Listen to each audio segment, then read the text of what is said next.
Hey folks, Troy Dooley, the Beachside CEO, and we are here. What is this? This is Mother's Day Eve is what this is. A beautiful Saturday morning, May 2020, on the beaches of the Emerald Coast, what we call the Redneck Riviera. And I mean, business is hopping right now. Embassy Suites parking lot is full. Short-term rentals picking up. Brand new garden, what is this? The Garden Inn from Hilton picking up, doing great. Maple Street Biscuit Company, my favorite, is back up and running. They are now putting people in the restaurant, letting them sit down. We're really seeing in the state of Florida just a renewed freshness. Now, let me say this before we get into today. It is beautiful to watch common sense people. So we're seeing people that are taking it easy. There's people that are wearing masks. There's people that aren't wearing masks.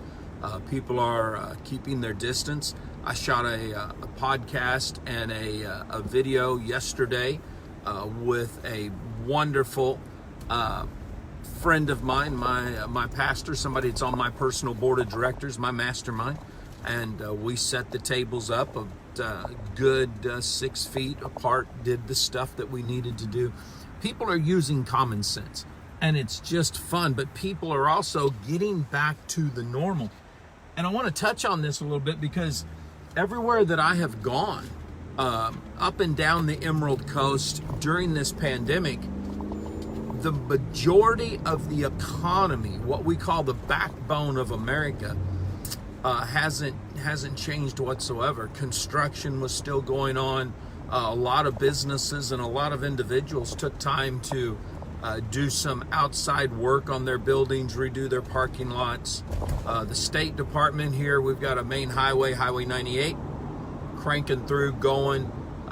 Construction never stopped. So when I look at this and I start digging deep and I start talking to some of the guys and gals that I talk to, we all just ponder what truly is going to happen. But we're seeing in each of our pockets, we're seeing excitement. Now, I was on the phone yesterday with my attorney, Kevin Thompson, and him and his family, his wife owns a bicycle rowing franchise. They're getting ready to open that. And he was concerned that people might not come in. And I thought it was a valid concern. You got a lot of physicalness, a lot of sweat, a lot of breathing.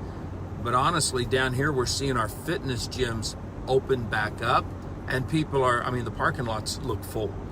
And I believe that the people that are fitness gurus, just passionate about fitness, running, jogging, working out, they're in tip-top shape, and I think that they're taking their supplements, they're doing everything that they're supposed to do.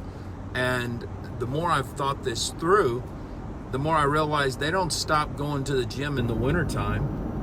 January is when those gyms really fill up with a bunch of, let's just be honest, fat people who are saying, I got to get into shape, and we don't see an influx of the flu during that time period. So I believe that this thing is really starting to crank it out the way that it's supposed to, and people systematically are going to just start moving back. I'm not sure about all this. This stuff comes out of Washington all the time, whether it's economics, whether it's politics, whether it's health. I really don't know. But I do know that President Trump made a statement the other day that I thought makes a lot of sense. He said, we shut the economy down and we will start it back up. And I thought, man, that's pretty powerful right there, because this isn't like 2008 where we see a bubble. This wasn't like 99 and 2000 where we saw a bubble. This was just something that we said, hey, can everybody go home? Don't go to work and we'll pay you type deal. So in looking at that, we don't know what's going to happen coming out of it, but I see great positiveness in what I'm seeing in my own community with the restaurants. One of our favorite places is called The Hub. I had a buddy call me from there last night. First night it was back open, and he said, Troy, this thing is great. People are having fun. They're in the amphitheater. it's just great. So it's looking good. So what can we expect coming out of this? What are some of the niche industries that we're looking at? Right now we're seeing some really interesting things happening. You guys might want to take advantage of this if you can. We are seeing the RV industry, from the big RVs to the Airstream pull-alongs. We are seeing them pick up. That truly, all the stocks in that industry right now are picking up because people are looking at, hey, maybe I can't go stay at that condo at the beach. Maybe I can't go and stay in that hotel room. Matter of fact, I was going to get Paige a hotel room this weekend for Mother's Day to say, hey, go relax and stuff. And she said, hey, can I take a rain check? I just don't know who was there before me. Okay, so we're seeing an uptick in that. Here's something else we're seeing an uptick in, and you guys might want to take advantage of this too. And again, because I'm not a licensed broker anymore, I'm not talking about individual stocks. I'm just giving you ideas on some industries that you can look at. And one of those is the rental properties. You've got 2 or 3 giant home rental companies. They really emerged strong after 2008, where they bought up a lot of foreclosures. And we're literally seeing an uptick in the rentals because people are wanting to move out of the city. Some of these big hot spots for the virus, where people were on top of each other, where you've got to get in an elevator all the time. These people are moving out to the suburbs. So that's an industry that's having an uptick. And that's still during the as we hit the tipping point and come out the other side. We're literally seeing this transpire now, where people are getting out. A lot of it too, if we honestly look at this and weigh everything, a lot of this, I believe, is probably because people are also saying, I'm going to cut my expenses. Living inside a city, living inside of the apartments and stuff, that can be downright expensive. So I believe in certain cases, people are saying, look, we're going to do this. But that also brings me around to the home buying industry. New construction is still down. That's anticipated. But I've got a very dear in-law of mine. My daughter's mother-in-law is in real estate, and sales are booming for her. So I went out and I started looking at some of the stats, and literally we are starting to see a slow uptick. This is in pockets, but people are buying homes. I anticipate probably third quarter we'll start to see some constructions go up. In looking at some of the construction stocks and the financial reports they've been putting out, they've not had as many what would we call it, cancellations in the builds. People haven't asked for their money back. They've said, no, we're not going to do that now. So I think that's all good. Looking over in the direct sales industry, we got some really good news that came out on Herbalife this week. They have settled with the Justice Department. I think they're gonna pay around $150 million in some fines and stuff that had to do with a China probe that was on, and basically both sides have agreed to kind of disagree in this. Herbalife is going to make some changes again. They're going to be doing some stuff that's there, so I think that's great. Their sales are up. It seems like we're seeing a lot of companies have increase in sales outside of China. It seems like the 100-day shutdown, the coronavirus side of this thing that shut down Asia first. I think some of these companies have been shifting their focuses into other portions, and that has been a benefit. I also see where some of the other publicly traded international companies are showing some upticks in pockets of sales in their businesses, and they're all showing forecasts where they think by the third quarter they will see some really good upticks. A lot of the local companies, indirect sales that are in the health and wellness side of this, we reported on this last week, they have done phenomenally well inside the United States. Some of the smaller companies, like we've got a client, and they did phenomenally well, hit their first $1 million month in their business, and that was during a down spin.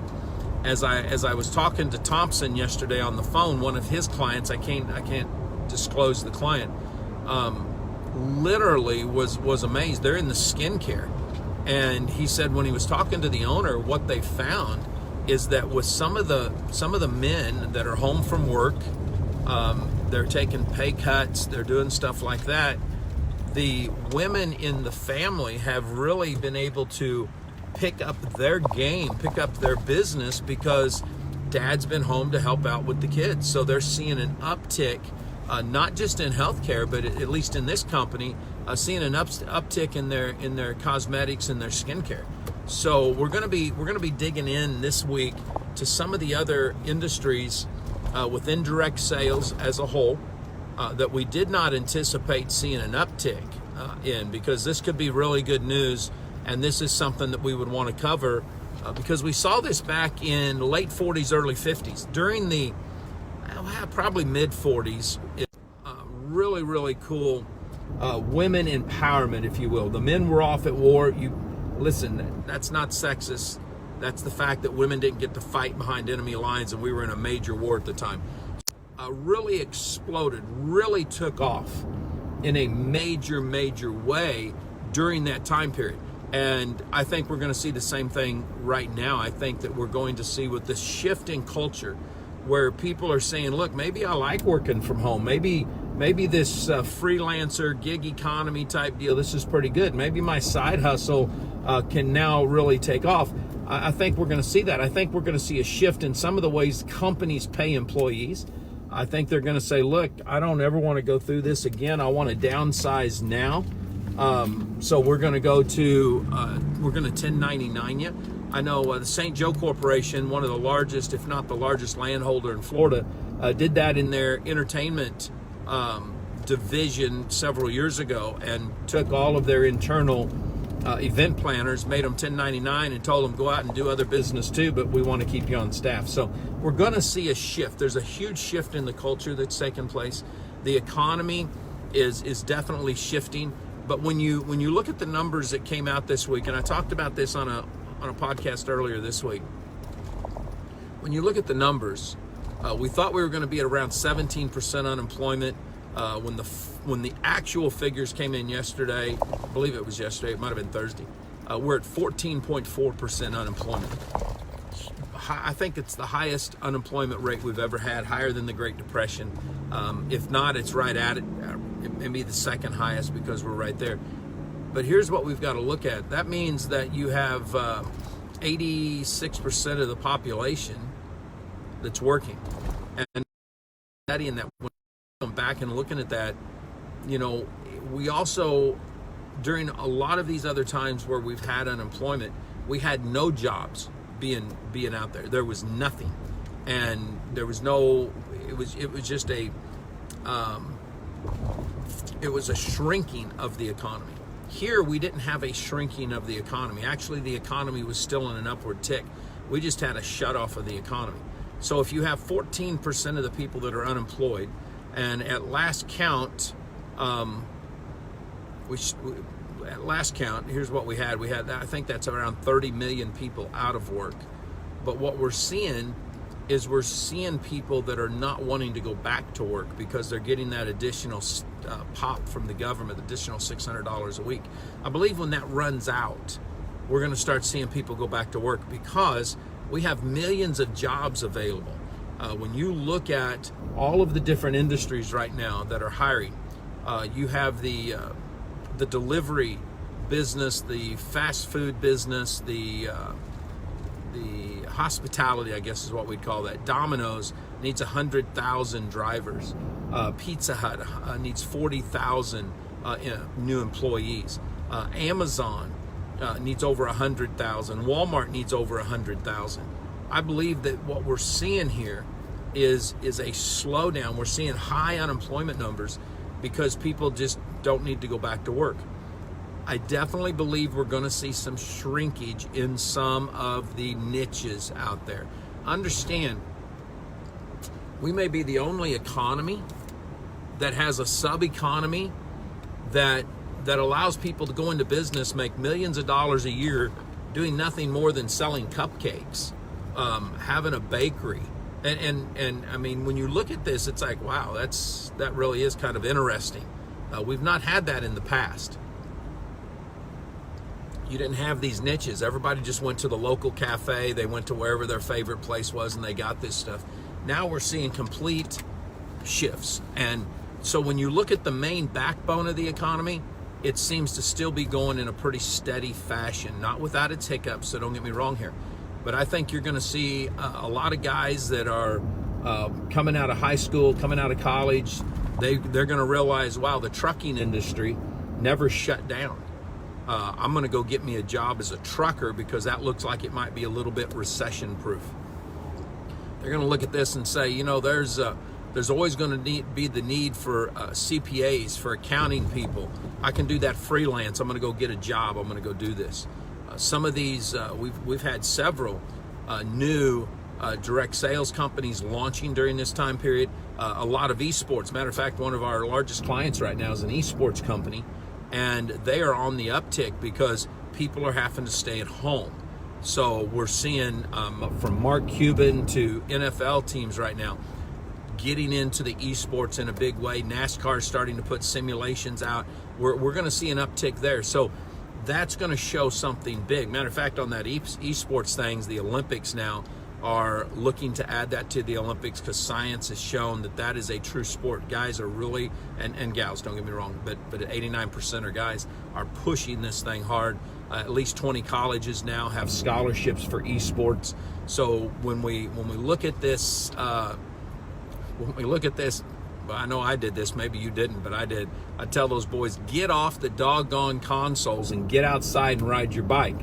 Well, you know what? There's guys that have made millions of dollars riding their bikes and BMX, and now we're seeing that people are already making millions of dollars from esports, from playing games. So you've got a lot of shift that's going to take place. Not everything is doom and gloom. There's some really positive stuff, not just happening in America, but happening across the globe. But if we look at just at home, we have some powerful stuff that's taken place. So, hey, go out there and love on your mom, love on all the women in your life. Let them know that you're appreciative of them, but truly let them know how much you care for the moms that are out there.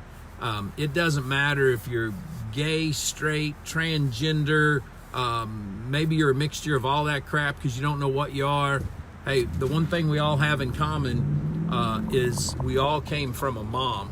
Some mom had us, carried us, had us in their womb, and we can thank our moms for bringing us into this world because as crazy as it is, it's probably better than an alternative. That's why I got to look at it. So, hey, as we shut it out for this weekend, I'm going to get mama and get some breakfast for the kids. I want you guys to remember this. Act justly, walk humbly, love mercy, and no matter what, I'm telling you, love always wins out. Have a great weekend.